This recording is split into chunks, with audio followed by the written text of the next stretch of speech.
Following up is one of the most important parts of the sales process. Without a proper follow-up process, many sales get lost. So today we're going to discuss what follow-ups are, tips for sales reps, what to do, what not to do, and everything you need to know to close those jobs. Welcome to Price, Sell, Paint, the go-to podcast for painting contractors and sales professionals in the painting industry. Hosted by industry experts Jon Bryant and Michael Murray. This podcast is proudly powered by PaintScout, your partner in painting success. Michael, let's talk today about follow-ups. Such an important part for sales reps to have a process to figure out.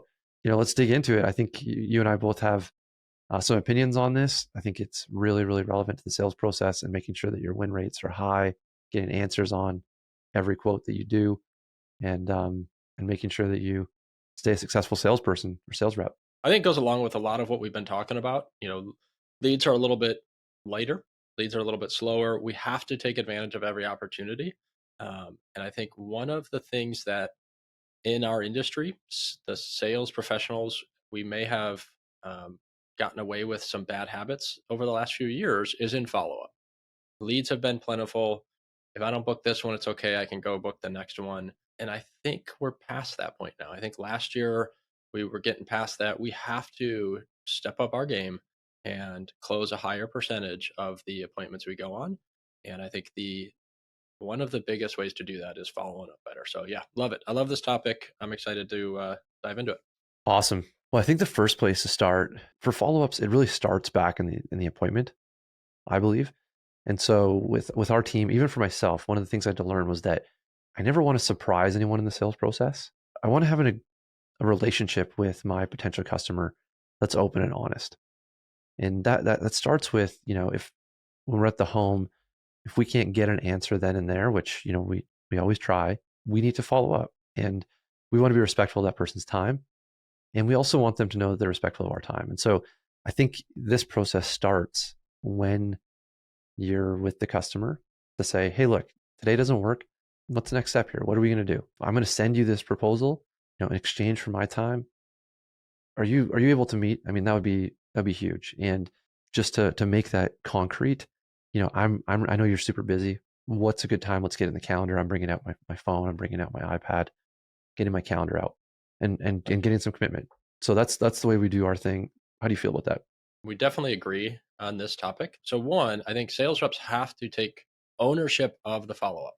Oftentimes a homeowner might say, great, thanks for the quote. We're getting some more quotes. We'll give you a call if we decide we want to move forward or something like that.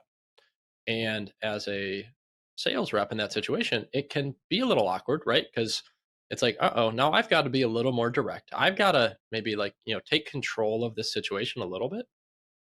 Because let's be clear, that's not acceptable. That is not how we're going to end this conversation. You just touched on it, but it is too open, ambiguous.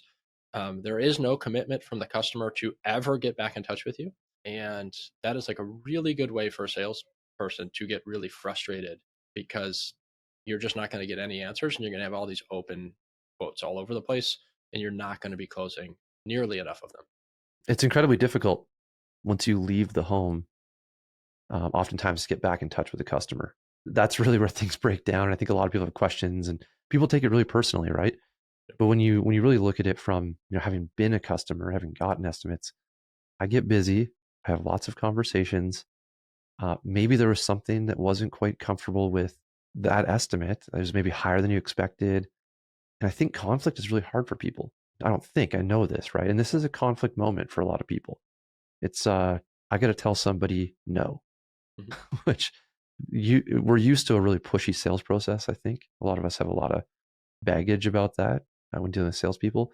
And so learning in this process that's what you're dealing with, and you need to put in place a bunch of systems in order to kind of combat that behavior, to make them realize that, hey, I'm going to follow up, but if you want to tell me to pound sand at that point, please do. I don't get every bit I get. These kind of lines work really well to be able to have that conversation and to be able to get back in front of the client to see if it is the right fit.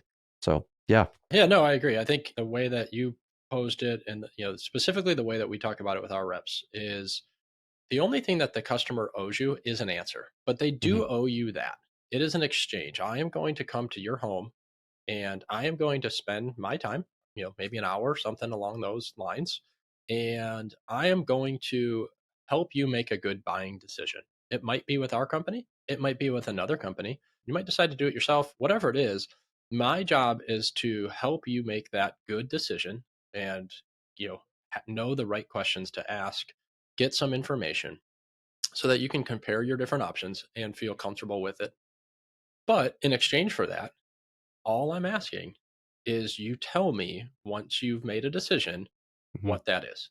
And I don't think we're asking for too much. But if we're not careful, customers can, and customers will hide because, I think it goes back to that conflict you just mentioned. Like customers oftentimes don't like saying no to a sales professional. It's just easier to ignore the call, ignore the Hmm. email. And, if I ignore it once or twice, they'll just stop calling because honestly, too often that is the case. But sometimes they're ignoring the call, not because they don't want to go with us, but because they're busy. They're at their kid's soccer game and, then the next day they don't remember to call you back because they've got 1,000 things going on. I'm guilty of that too often. There's probably people that have left me a voicemail recently that are wondering when the hell I'm going to call them back. And it's like, I wish they would just text me. It comes popping up in my mind like, oh, I dropped the ball. Thanks so much for reaching back out. Hmm. And it's the same thing that we teach our reps that it's like, you need to own that process because oftentimes a customer is getting in their own way. They reached out to us for a reason. They have a specific problem. They need something painted at their home. They didn't have us come out to their house just for fun. And until they've told us that they found another solution that works better for them, that we're going to assume that they have not solved that problem, and we owe it to them to help them solve that problem. And sometimes that means we got to follow up really intentionally, and sometimes it means we got to follow up a lot. Hmm. But we'll get into Absolutely. that, I think. Yeah. Yeah, absolutely. So we've made that, so let's back up, right? So you Hmm. said, hey, set a specific date and time. Is Hmm. that what you're saying? Yeah, essentially, that's to me one of the most important parts of the process, because inevitably, like you said, I mean, customers will hide, and what's the answer that usually I get when I ask this question is like, "Hey, would it be okay to follow up?" "Oh yeah, yeah, yeah, yeah. I'll get in touch with you when we're ready." And it's like, and I remember as being early in my career saying, "Okay, yeah, yeah, sure, just you let me know," Yep. and and then I wouldn't set that specific time. I would never hear from them. They would hide. It was kind of this perpetual thing that was happening.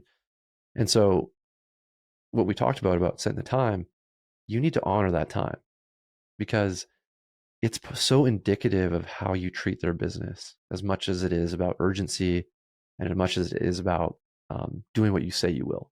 And I think that's building trust.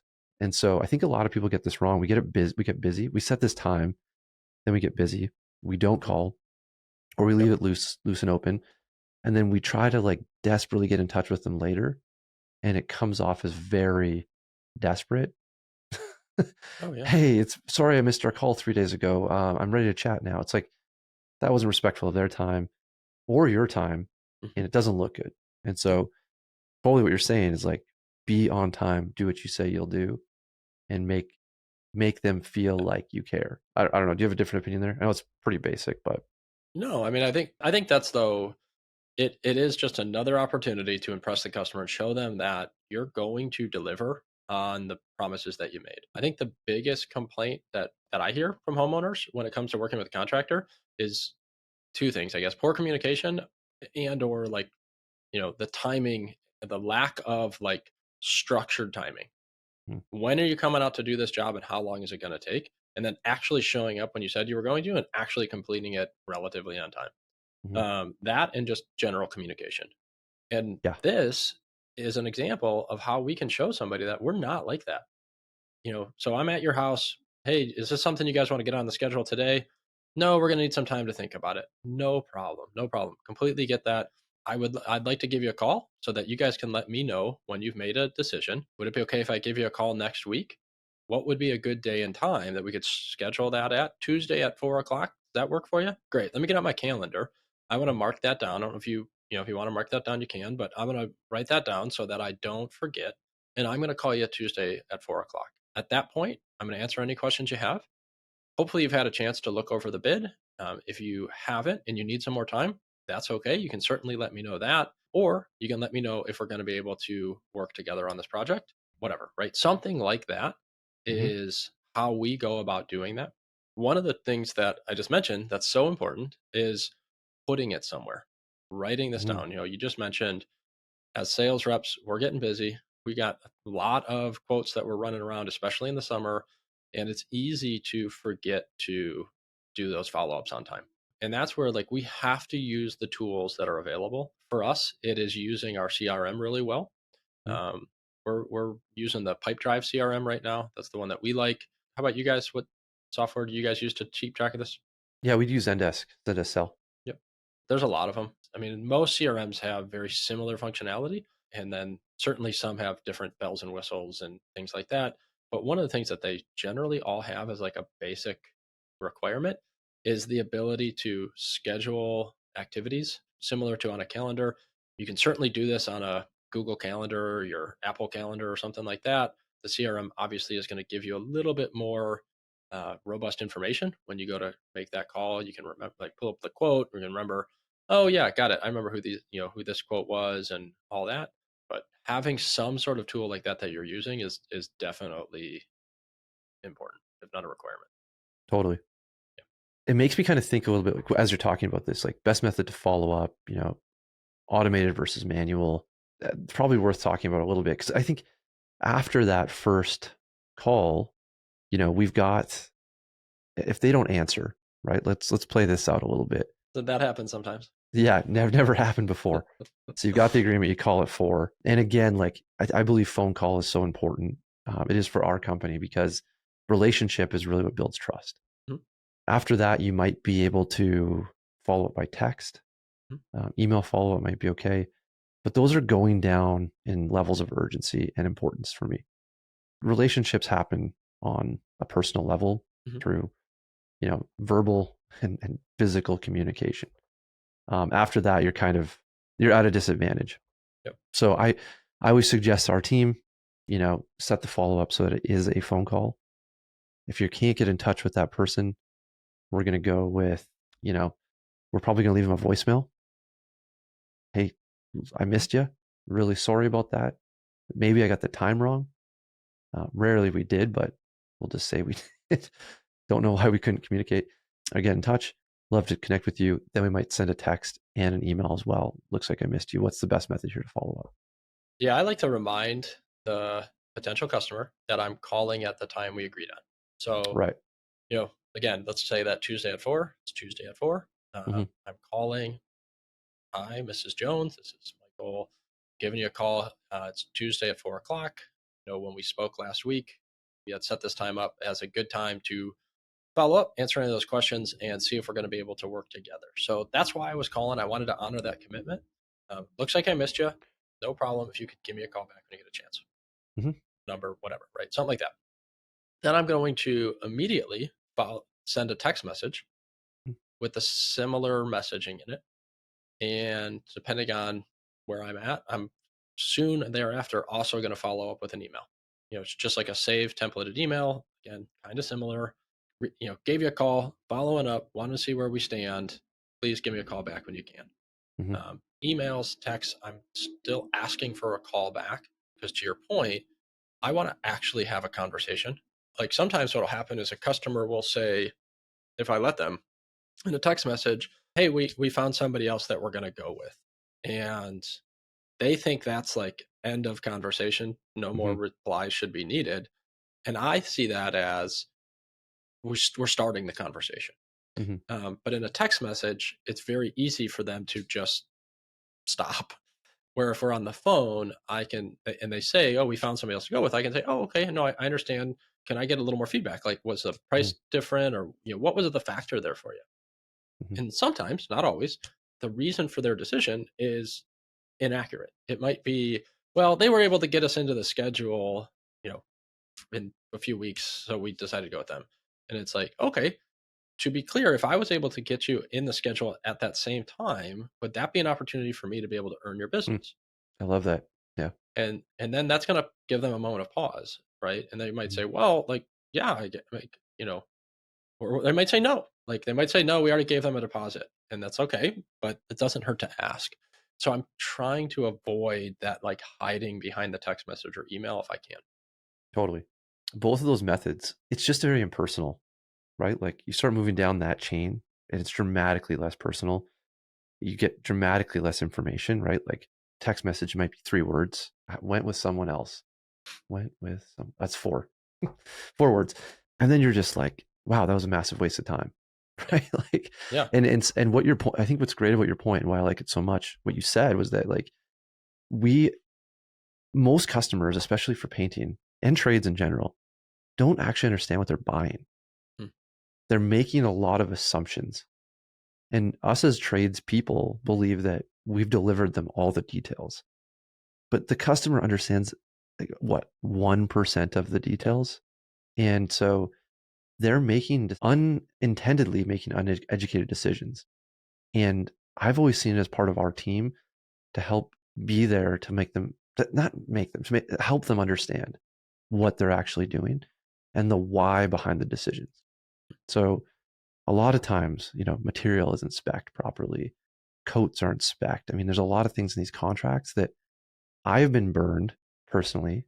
I had a concrete experience at my home where the guy short poured the concrete. It wasn't in the contract. There wasn't the right amount of rebar in there. The contract wasn't specific enough, and I didn't understand.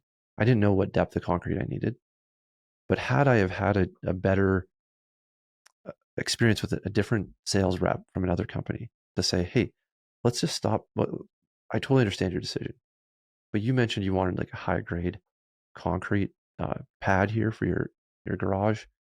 These guys haven't spec'd that. If you ask them, I'd be like, no, Right. I have no idea. Yeah. And in a lot of ways, I wish that rep that like had been there to be like, hey, I just want to help understand what your priorities are here. Because at the end of the day, I'm so furious with the end quality and I have to look at it every day. And so I think a lot of times in this follow-up process of how it actually, like how we follow up and what we do, a lot of people get scared. I think a lot of reps kind of look at, I did this myself. Like a lot of professionals, it's like, am I bothering the person? Am I, Mhm. being a nuisance? It's like, no, the follow-up here, like the reason we're trying to talk is to try to help our customers avoid, a regret. Yeah. And it's so powerful. So that phone is really important, I think, as a method to get them Yep. on. Do you go in person, Michael? Like, do you ever go back to jobs? I was just gonna say the same thing. Yeah. So I think, to be honest with you, I used to. So, when I was earlier on in business, back when I felt like I actually had time, I'm sure I felt really busy then too. But yeah, I used to do that a lot more. And I think that's actually is a really good thing to do. Yeah. I mean, especially for whatever reason, I think especially like when it's nicer out, oftentimes people are outside and you can catch somebody just like out in the front yard cutting the grass or whatever it is, and it's just like, hey, you know Mr. Smith was in the neighborhood doing a quote, saw that you're out here, just wanted to stop by, say hi, kind of see what we're thinking on that painting quote. So I have done it where I schedule a time to come back, and I think that can be a great thing, especially if I'm meeting with a married couple but only one of them can be home when we're doing the original appointment. Oftentimes I'm going to hear something along the lines of, thanks for the quote, I need to look this over with my spouse. And then at that point, like, the problem is that the spouse I met with has to go and sell the other spouse just as well as I would have. They have to be able to answer all their questions, Mhm. explain the value, et cetera, et cetera. And the reality is that's not going to happen. It's not going to be anything close. And so that's a problem. And so I want to control that situation. And so what I want to do then, let's say I'm meeting with a husband and he needs to talk it over with his wife, when she gets home from work or whatever. And so I would say, all right, like, I get it. Why don't we schedule a time, maybe this weekend, where I can come over when you guys can both be home, and we can talk about the project. I can explain everything to her, answer any of her questions, and we can see if it makes sense for us to work together. Does that make sense? When would be a good time this weekend? And I don't even send the quote. So I'm going to still have complete control over that quote so that they cannot just hide behind the, you know, we went with somebody else or whatever. I'm going to keep control of that. I'm going to, come over on the weekend at that scheduled time. We're going to go over that together. That can also be a really useful tool. Yeah.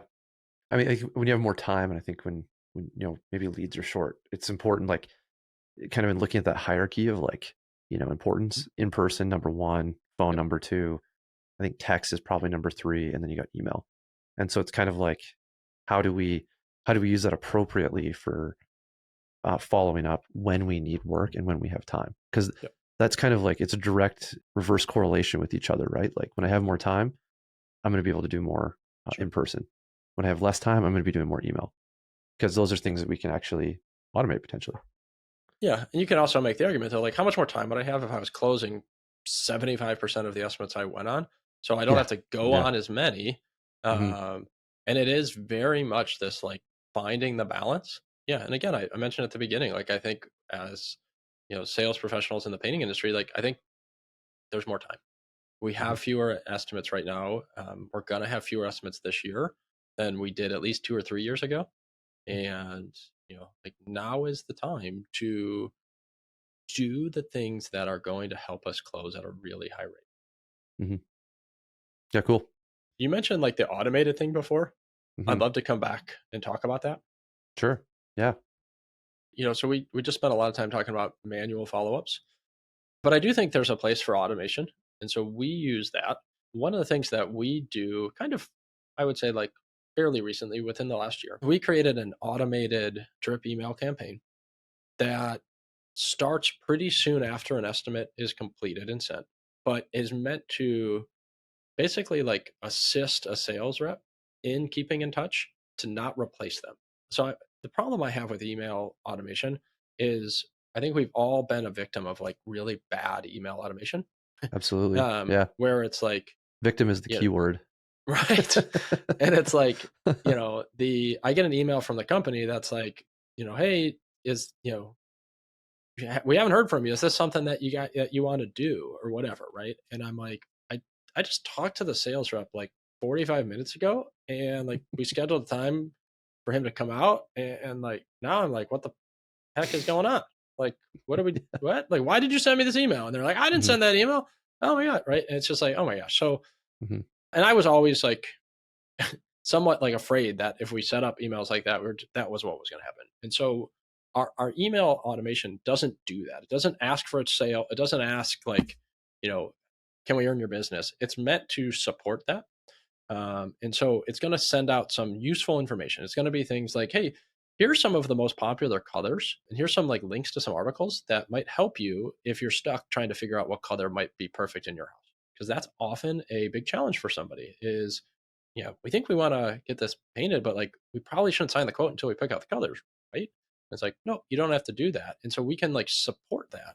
Or, you talked about paint products. Like we can send in an email, like, here are the different paint products we use and why. And it can be some like more detailed information than perhaps the sales rep had time to go over with. Hmm. We also send just like some reviews and testimonials. Here's some of the things that our past customers have loved about working with us. Click here to read more or whatever. Like those type of things, we see it as just like nudging that homeowner a little bit closer to being ready to pull the trigger with us, Hmm. but not the point of like make the decision, like let's go. Because sometimes somebody needs a few days, a few weeks, a few months, sometimes a few years to be ready to make that decision. Hmm. So our automated process, I think it's like 3 or 4 touch points. It lasts for a few weeks. They're spaced out about 5 to 7 days. And again, it's meant to just like support the sales rep with some helpful information. Hmm. How about you guys? Do you guys use any sort of like automated follow-ups or anything? We have in the past, and obviously, PaintScout was developed to have auto follow-ups as well. It was always challenging because we always, like what you said, and I think it's so smart, and I didn't clue into that concept, because that's a really smart concept. We would always use it for, hey, just following up on, is there, do you want to do this job? Yeah.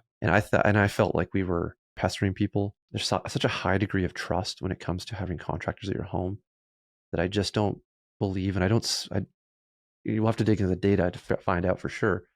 But that auto follow-ups really is what closes deals. Yeah. I think sales reps close deals. I think sales processes close deals. And this is part of the process, but it can't get in the way. Yeah, too often, like you said, I mean, being a victim of auto follow-ups, like, my goodness, like, stop. That's sometimes the way I feel, because it's not used in a personalized way. Yep. It's not used in a way that like makes me build trust. It actually starts taking away. And 100%. so we've then gone the other way where we're like, you know what? We have a process for our team. That process needs to be followed. When that process is followed, like, we win jobs at a very high rate. And so we haven't figured out quite how to get this in here. I know there's a lot of contractors who have, and always excited to learn from them. And hearing what you're doing, Michael, I mean, that's amazing. I think a lot of people can learn from that. Just hasn't been our style. Certainly a work in progress. Certainly, trying to find new ways to like add value. I hate getting bad emails, and I get too many of them, just like probably everybody. Mm-hmm. For the longest time, it meant we were gonna like not send marketing emails and not send automated follow up emails, because it's like my thought was like, if we can't send good ones, let's not send any. Mm-hmm. And which I guess I still agree with, but I also think it's like, how about we just send good ones? Yeah. Again, that's what we're trying to do there. Useful information. You know, one other area that I kind of, outside of automated versus manual, you know, we're leaving a lot of messages for customers, I think, as sales reps, whether we like it or not. I mean, they're not going to show up to all of these appointments. They're not going to honor it.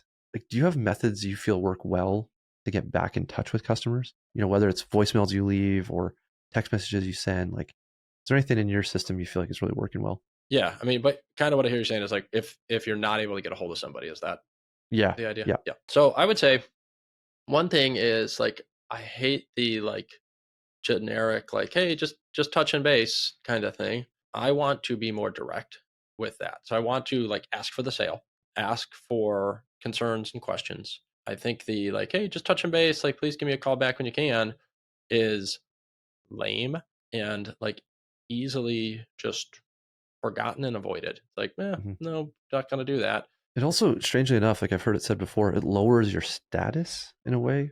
Like, you're Yeah, now kind of like um, desperate. desperate. Yeah, in a Yeah, way that message has never been yeah. one that sets you up for like a nice even keel conversation with the customer. 100%. Yeah, I agree that. Yeah, I think that's such an important thing.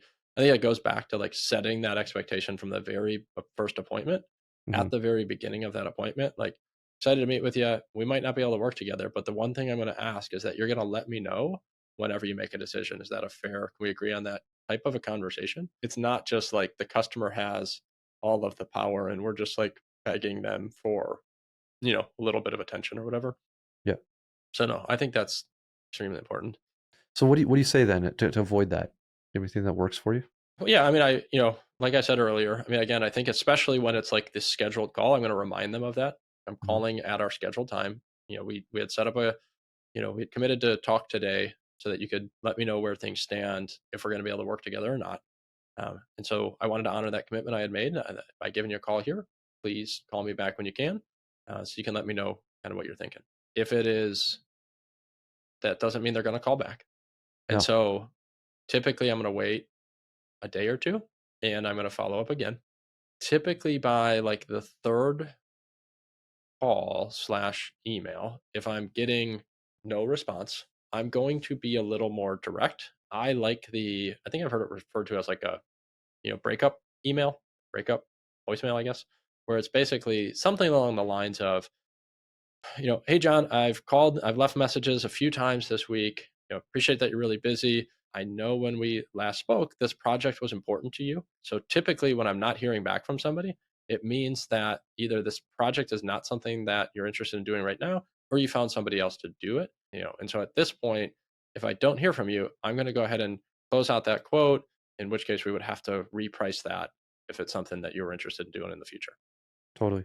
Something like that, what I have found is get some response where somebody's going to say, like, wait, sorry, like, nope, we were just really busy. We had some basketball games this week. I'm so sorry. I really meant to get back to you. We haven't made a decision yet, but we're definitely interested in working with you. Like, please don't close out that quote. And it's like, oh, got it. Okay, cool. Good to, Mm-hmm. could have said that anytime over the last week or two or whatever. Yeah. But yeah, something like that I have had pretty good luck with. Again, it's not perfect, but I mean, everything you're saying is, I feel the same way about. I would say when we're following up, less is more on voicemails and mhm, calls.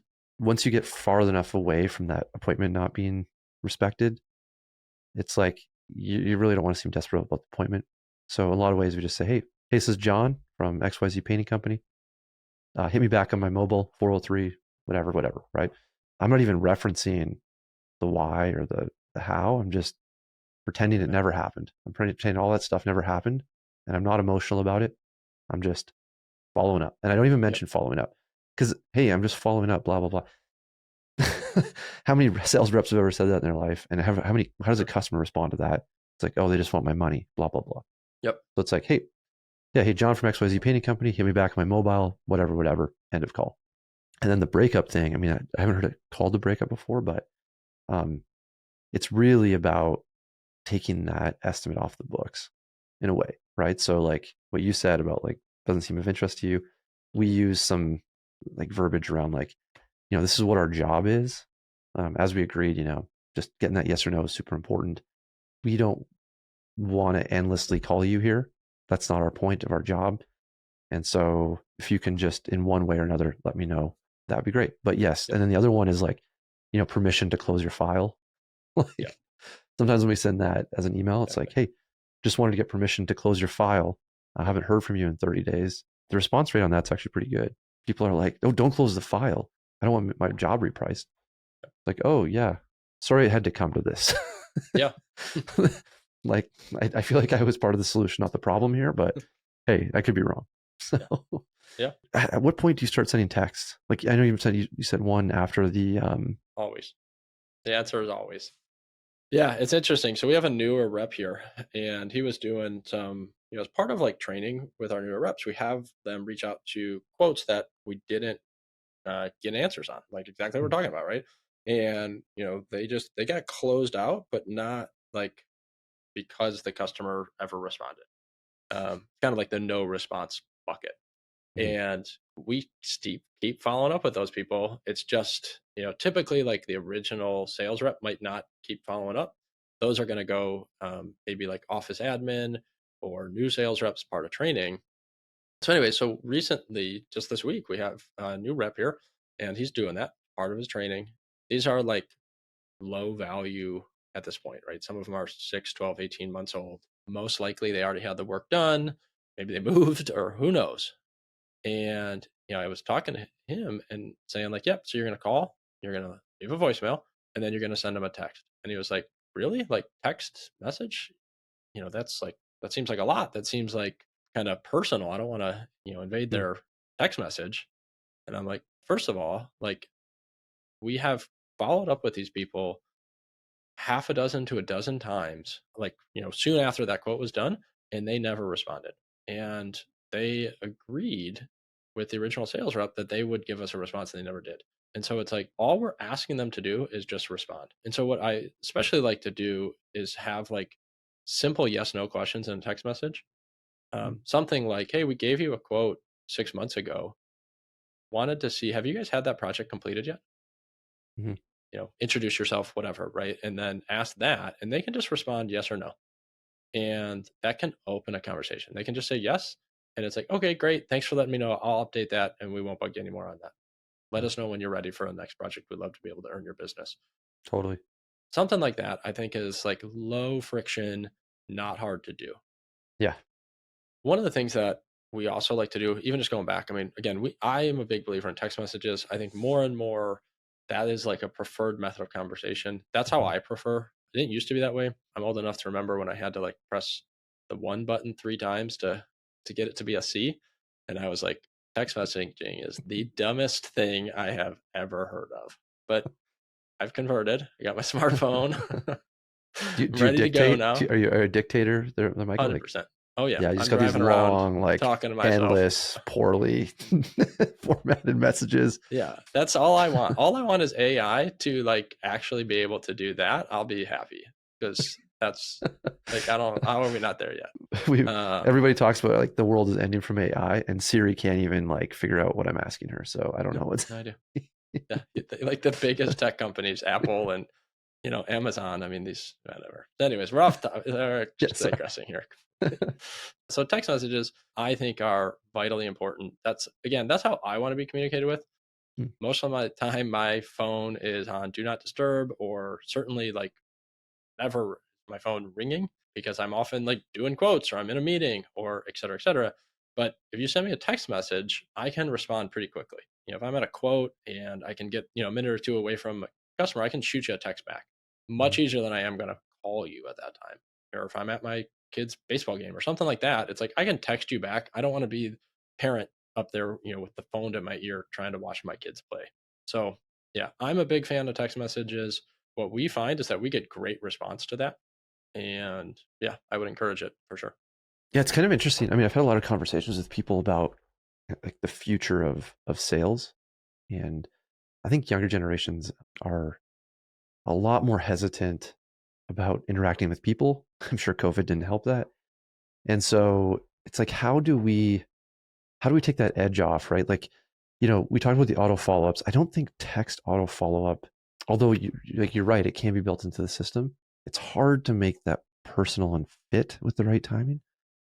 Mhm. But communication by text, like our reps are texting all the time with, and it's a great way to keep the conversation like a documented conversation, Yeah. like actually allow them to respond with less pressure. They can control their responses. This really seems to be like a high impact way of communicating. So follow up makes sense. Like we've talked about before, it's just about figuring out how to get that conversation back in person to like actually process it. It's hard to process a lot of information through text. Yeah. Like yes or no questions totally makes sense. I get that. And it's kind of like, how do I use this appropriately so that it's not these long-winded messages and Mhm. talking about the paint quality or talking about the people by text. It's Yeah. just like these got to be quick, snappy Yep. things. But yeah, it's huge. I mean, we find that we get a response a lot more through text and follow-ups, Mhm. just way higher, and it leads to conversations, like you said. So yeah. Yeah, one of the things we're gonna test out this year, just it's on topic but slightly different, but is having our office admin send a follow up text like manually, but Hmm. it's templated the day after every appointment to basically just to make sure that the customer like did somewhat like did you get your quote, not asking you for a sale like hey something along the line that we don't do this yet, right? So we're testing or we're contemplating testing this, but plan is to test it, but it's going to be something along the lines of like you know I know the sales rep is going to follow up with you on the actual quote. I just wanted to make sure that you receive the quote in your email. Is there anything else that you need from us at this time?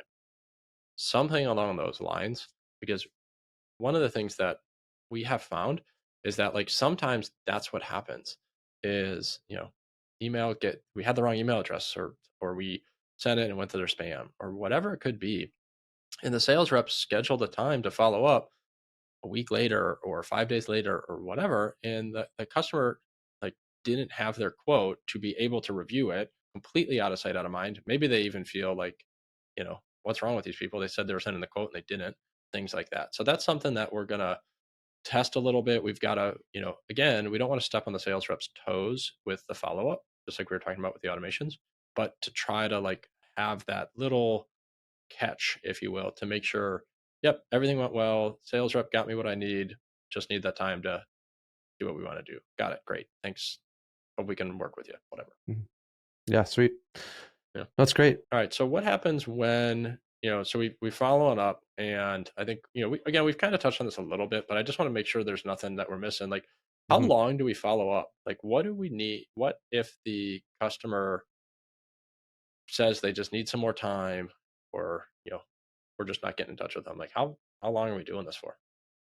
I mean, you mentioned it a couple minutes ago, just about like 12 to 18 months, we're still following up. When we get someone that requests an estimate from us and we're going to go do it, I've always felt like the exchange truly is in the response. Mm.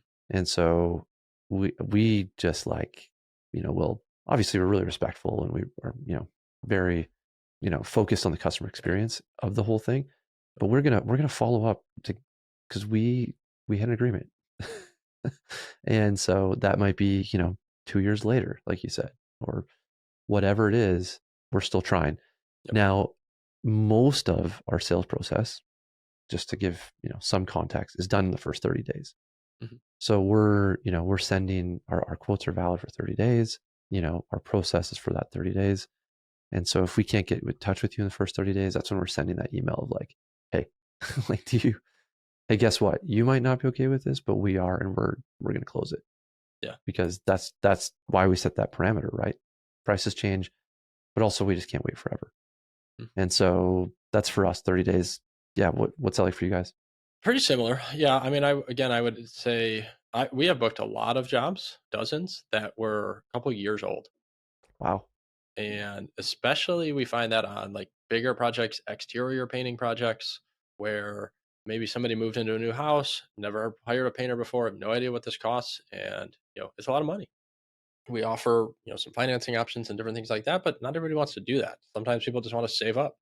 Sometimes it's because we followed up, and sometimes it's not even. Like, to be honest with you, we have customers that will call us and it's like, hey, you guys gave us a quote 2 years ago, we're ready to get on the schedule. And it's like, has anybody talked to this person in like 2 years? And the answer is like, Daryl, it's like nobody's really intentionally reached out to this person. Maybe after the 30 days, just gave up. Then you have to tell them that it's 40% higher than when you bid it. Yeah, there's that conversation, especially lately.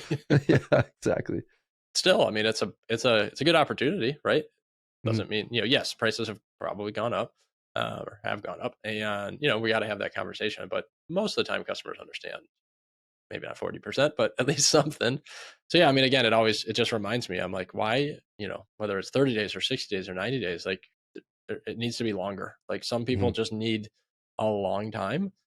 We're working with big ticket sales here. This is not immediate stuff. Most of our projects are more than $5,000, sometimes 10, 15, $50,000. And it's not a emergency service. It is Right. something that somebody can go quite a while without having to do the work. Again, it doesn't mean that they won't ever do the work. So that's where, again, having a good automation or like email newsletters and stuff like that can help you to keep in touch. Totally. Yeah. And I think as you say that, like it makes me start to think about our auto follow-ups, and we do a lot of email, but I'm sure we could set some auto follow-ups in PaintScout to really follow up in a year, because it's unlikely that a sales rep is still in contact, right? Like, it's not going to come out of the blue to be like, hey, it's your 1 year quote anniversary. Have you made a decision? Like, Yeah. that could be very much automated and come out of an email. For sure. Yeah. With You're a not couple of stepping on fun anybody's toes. emojis, you have like, celebratory things and thumbs up. So Happy anniversary. Yeah, I think happy quote anniversary. I like Actually it. pretty funny. I might use that too. It's a pretty funny email.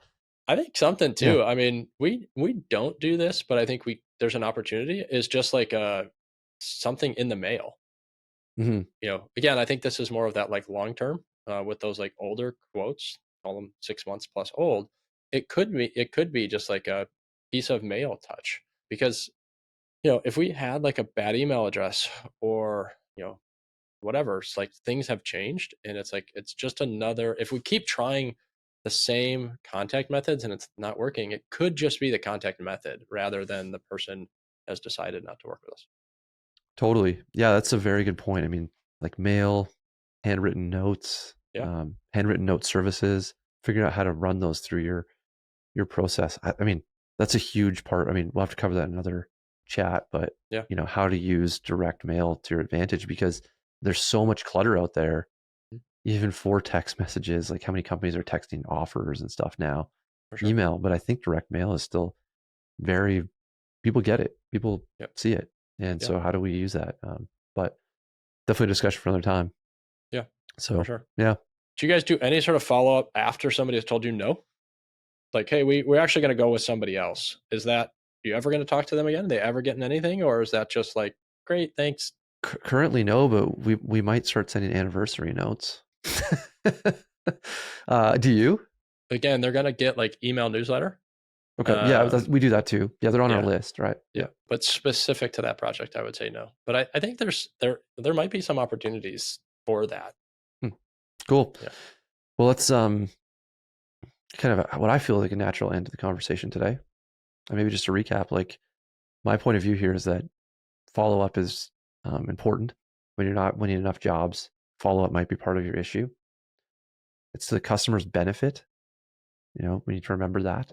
And there's methods here that are really, really practical and help your process. So, yeah, what's your final thought here, Mike? Yeah, 100%. I think our company, I think our industry needs to do more follow up. We need to be more understanding that customers are taking some time to book projects. These are expensive projects.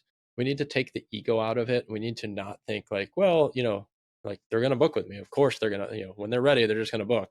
And if they don't, that's like, screw them, because they didn't call me back or because they didn't, whatever. Like I left them a voicemail. They didn't call me back. So like I'm moving on. And it's just like that. No, like it's your job as a sales professional is to like help them check this off their list. Again, I said it before, like I'm that person. Like if you come to my house to sell me something, I'm not going to make a decision on the spot. I'm going to want to like look it over. I'm going to want to make sure I understand it. I'm going to want to probably ask you some questions and, just make sure I feel really comfortable with it.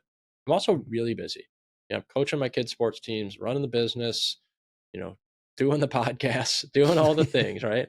And it's like, if you call me and you leave a voicemail as a for the salesperson or whatever that came to my house, chances are I'm not going to call you back. Like I might, it's not that I'm intentionally not going to, but it's just like, oh man, I completely forgot, like, so sorry kind of a thing. And it's like, please follow up with me again. Like, please send me a text message because that problem I had that I had you come over for is still a problem and I want it solved and I just need your help to get that off of my list. And so as sales pros, like we need to remember that, like, customers, we're not wasting their time. We're not bothering them. Unless you're sending 6 texts a day. Let's clarify that. But yeah, That's fair. there's a Yeah, method don't here. do that. Yeah. But yeah, I mean, again, it's just like, be the professional, be the one who's like, I'm going to keep following up because I know you need to get this done because you told me that you want to get this done, and I'll be back in touch. Yep. Don't give Awesome. up. Don't give up. Appreciate that. If you're enjoying the podcast, you know what to do. You can like or subscribe. Send us a note. We always appreciate it. Happy Have a following great up. day.